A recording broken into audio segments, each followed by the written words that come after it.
Everyone was really excited as my daughter Marissa's wedding rehearsal dinner got going. I felt proud watching her and her fiancé Kevin, surrounded by our family and friends, getting lots of good wishes. But then something unexpected happened. Marissa spoke up, asking for everyone's attention. The room went quiet. My husband Ron and I looked at each other, confused. Marissa raised her glass. "I want to talk about something important," she said, looking right at me. "Elise, you might think of yourself as my stepmother, but to me, you're just someone I don't want in my life." The guests were shocked, and Ron looked really pale. I felt like I'd been hit hard, like all the air had been knocked out of me by what Marissa said. "What's going on, Marissa?" Ron asked, sounding shaky and shocked. "Don't act like you don't know, Dad," Marissa said with a sneer. "You know that Elise has been trying to become a part of our family since the beginning. Well, I'm done pretending she's not my mom because she never will be." Her words felt like a sharp knife stabbing into me. I looked at Marissa, hoping to see the loving girl I once knew, but all I saw was hatred. "Marissa, please, let's not do this now," I begged, my voice shaking with emotion. "Why not?" she snapped back. "This is my day, and I'll say whatever I want." Ron clenched his fists, trying to stay calm. "That's enough," he said firmly. "We're leaving." Marissa just smirked and turned away, leaving me to face the stares and whispers from the guests.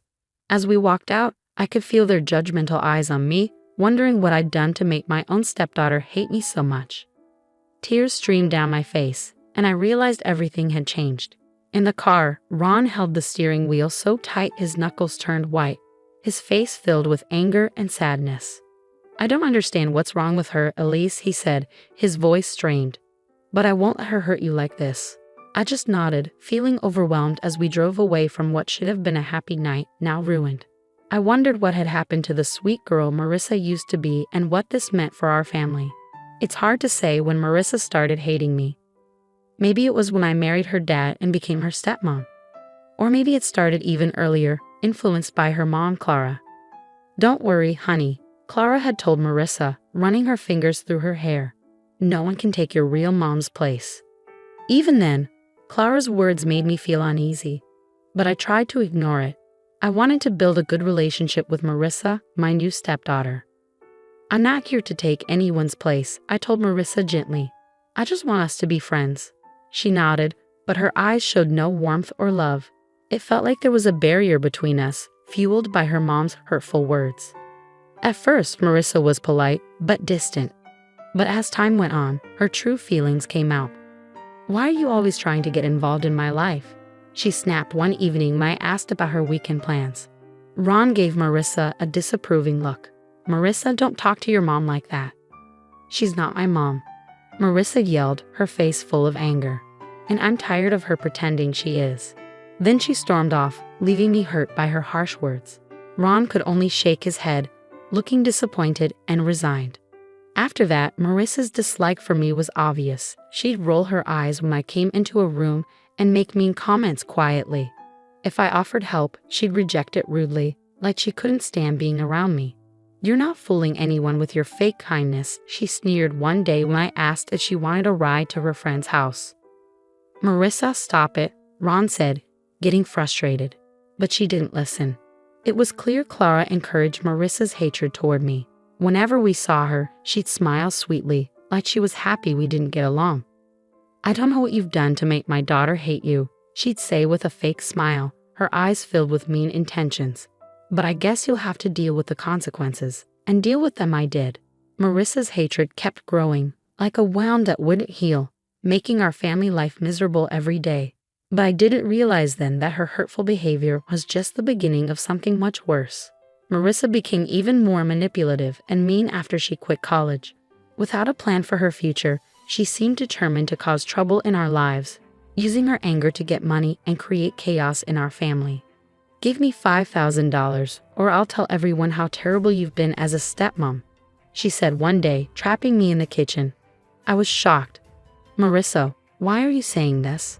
I've tried my best to be good to you." "Forget it," she snapped. "Just give me the money, and I'll leave you alone." I felt desperate as I realized how low she was willing to go. "I don't have that much money right now." "Then you better find it unless you want everyone to know how bad you are." After that, it happened often. Marissa kept asking for more money, and her threats got worse each time I said no. Ron was stuck in the middle, trying to make both of us happy and wondering why his daughter was acting like this. Please just give her what she wants, he pleaded with me one night after another big fight. I can't handle all this arguing. But I knew that giving in would only make things worse. So even as Marissa's threats got scarier, I stuck to my decision. You think you're so perfect with your job at the high school, she sneered. Just wait until everyone sees who you really are. Her words scared me. I could only imagine the terrible lies she might spread, ruining my reputation with my coworkers and the students I cared for. Through everything, Clara was always there, silently supporting her daughter's mean actions. You get what you give, Elise, she'd say when she visited, making me feel even worse. Maybe if you were a better stepmom, Marissa wouldn't act like this. Her words hurt so much, making me feel angry, betrayed, and lost. But in the middle of all this chaos, I started to feel determined. I couldn't just sit back and let Marissa and Clara keep hurting us. If Marissa wanted a fight, she'd get one. It was time to stand up for myself and my family. I needed to show everyone the truth about Marissa's cruelty, even if it meant doing things I never thought I could do. From then on, I promised myself I'd do whatever it took to keep my family safe, even if it meant doing things I never thought I'd have to do. As Marissa's wedding day got closer, she kept asking for more and treating me worse. It felt like she enjoyed making me suffer, testing how much I could take before I broke down. I need $3,000 more for my dress alterations, she said one evening, not even saying hello as she came into the living room. Ron looked at me, begging me to give in, but I couldn't take it anymore. No, Marissa, I've had enough. She acted surprised. What are you going to do, Elise? Cry to Daddy like you always do. I clenched my fists, feeling furious. You ungrateful child. Your dad and I have done everything for you, and this is how you treat us. Marissa laughed, making me even angrier. You're not fooling anyone. You're just a sad, insecure woman trying to buy your way into our family. Her words hurt, but before I could say anything, she said one more thing. You think the school wants someone like you? Marissa said, her voice dripping with malice. Just wait until they find out about your drinking problem. I felt sick to my stomach. Marissa was planning to ruin my career and reputation with lies. Marissa, stop it, Ron yelled, furious, but she just smirked, enjoying the mess she'd made. In that moment, something changed in me. I felt determined to stay strong against all the hurt and anger. I'm done being a victim, I said, my voice firm and steady. Leave and don't come back until you can act like a decent person. Marissa looked surprised by my defiance at first, but then she smirked and leaned in close. You'll regret this, she whispered, her breath hot on my face. With those words, she stormed out, leaving a tense silence behind her. Ron looked at me, seeming lost. I'm sorry, Elise. I don't know what's wrong with her, he said, rubbing his temples. But I knew this wasn't sudden. It was years of Clara's influence. As I thought about Marissa's threats, I felt determined. She thought she could ruin my life with lies, but she was wrong. If she wanted a fight, she'd get one, and I wouldn't play by her rules. Marissa's threats kept replaying in my head, making me more determined to expose her true self before it was too late. I knew I couldn't rely on Ron for help. His love for his daughter made him blind to her cruelty. So I had to handle this on my own. That's when Derek came into the picture. He used to be Marissa's boyfriend before she changed. We ran into each other at the grocery store, and we started talking. Soon, everything started to make sense. She's not who you think she is, Derek told me, looking regretful. She lied to me about you and Ron. I felt really scared when he told me about all the bad things Marissa did. He said Marissa made up stories about me, saying I was trying to control their family and that Ron was mean to them. He believed her because she seemed so sure and angry. But he only realized she was lying after we broke up. As he talked, I started to see how sneaky Marissa really was. She made up lots of lies to make everyone think badly of me. Her mom, Clara, was the one behind it all. Like she was controlling everything behind the scenes. Derek told me that Marissa's mom has been poisoning Marissa's thoughts about you from the very beginning. I realized, feeling sick to my stomach. She's been putting all these twisted ideas in her head, like you were trying to replace her mom. Everything suddenly made sense. I had been the target of their mean plan all along, made out to be the bad person in their story. But Derek didn't stop there. He said Marissa's getting married for the wrong reasons. Not because she loves Kevin, but because she wants his money and status. Marissa doesn't really care about Kevin, Derek said with a laugh. She's just using him to get what she wants. Once she's got what she needs, she'll leave him and find someone else to use. His words shook me to my core. I had always had a feeling that Marissa didn't truly care, but hearing it so plainly was hard to take. After Derek left, my head was spinning with everything he'd said. I'd been letting Marissa and her mom control everything for too long. But now, armed with the truth, I knew I had to do something. It was time to stand up to them, to show everyone what was really going on. No more pretending to be the victim, no more being scared of their lies. I was ready to fight back. On the day of Marissa's wedding, the air was tense as I watched her get ready. But I was determined. This was the day I would reveal the truth. "You look so pretty, my dear," Clara said sweetly, fixing Marissa's veil with a smile. Just like a princess on her big day. Marissa glowed with happiness, soaking up her mother's praise like a flower soaking up sunlight. But it made me feel uneasy. "Yes, it's like a fairy tale," I remarked, unable to hold back, with a handsome prince and a mean stepmother. Clara's eyes narrowed, but Marissa just laughed, not seeming to understand or care about what I meant. "Speaking of mean stepmothers," she said calmly, "I'm surprised you came at all. After how you've been treating me, I thought you might skip the whole thing." I let out a bitter laugh. "Oh, believe me, I thought about it, but I couldn't miss this moment." Before Marissa could say anything, Ron popped his head into the room with a forced smile. "Everything okay here?" he asked. "Just fine, Dad," Marissa replied sweetly. "Elias and I were just chatting." Her tone dripped with sarcasm, but Ron ignored it. "Well, it's almost time. You ready?"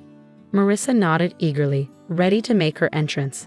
As the music started and the doors opened, I took a deep breath, getting ready for what I had to do. The ceremony went by quickly, with vows that felt empty and fake. But when it came time for Kevin and Marissa to kiss, I knew I had to speak up. "Wait," I shouted, my voice echoing in the quiet chapel. "This wedding can't happen." Everyone gasped and looked at me. Marissa's face turned red with anger, her fists clenched. "What's going on?" she spat, furious. I took a deep breath and stared at Marissa firmly. "Marissa, what this means is that I can't stay quiet anymore while you keep lying and manipulating everyone around you." Clara looked pale, realizing what was happening, but I continued before she could interrupt.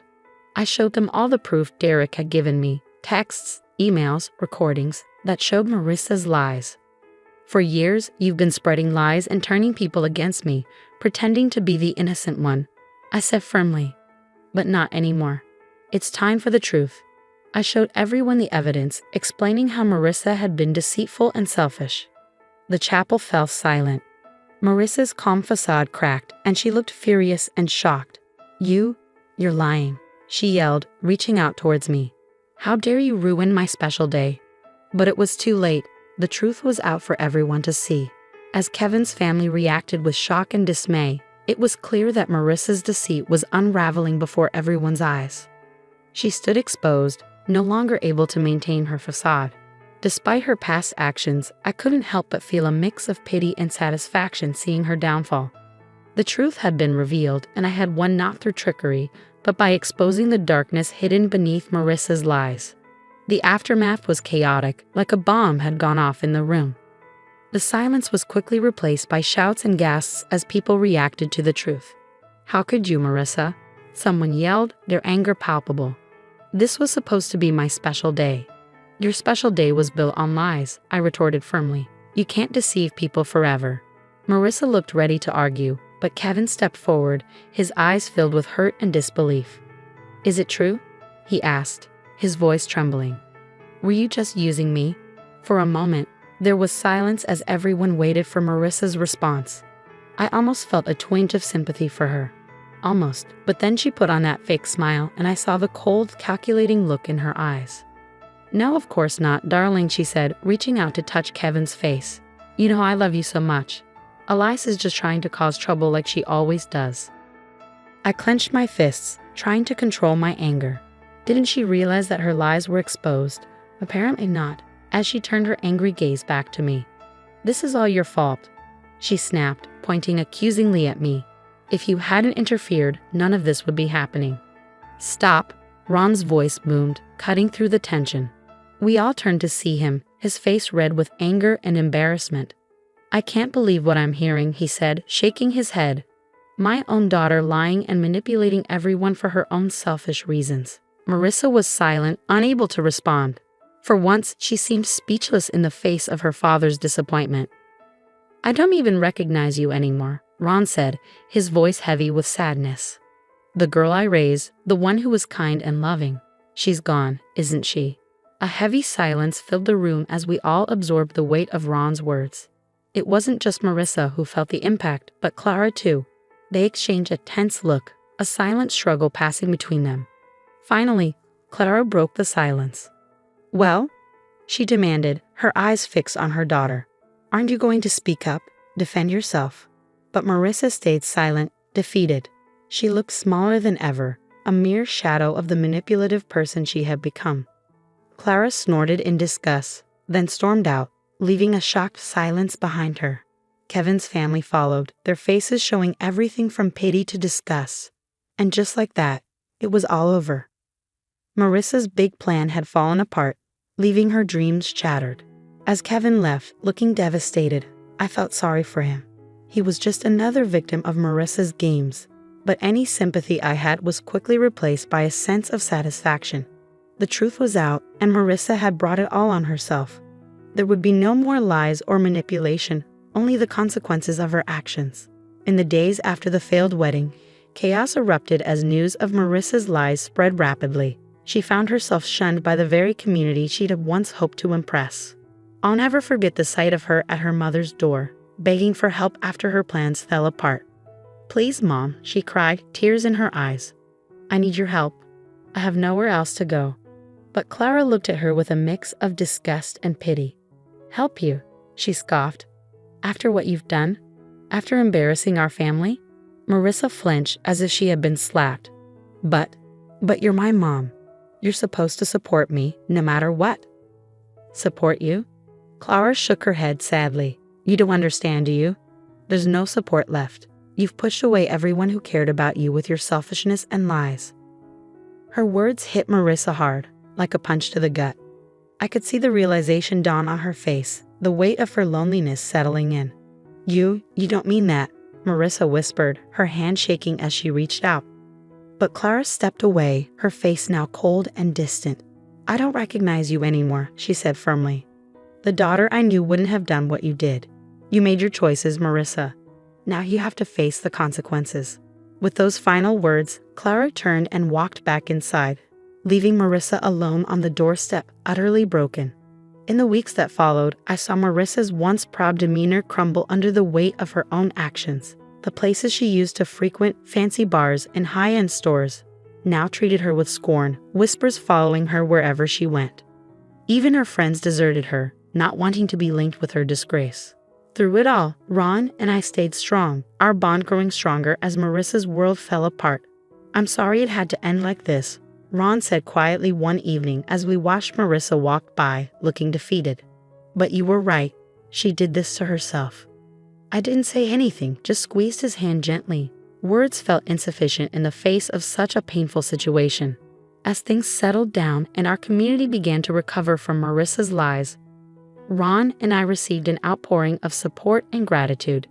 The families we had helped, the students I had taught, they all came together to thank us for standing up against the manipulation and lies that had threatened to tear us apart.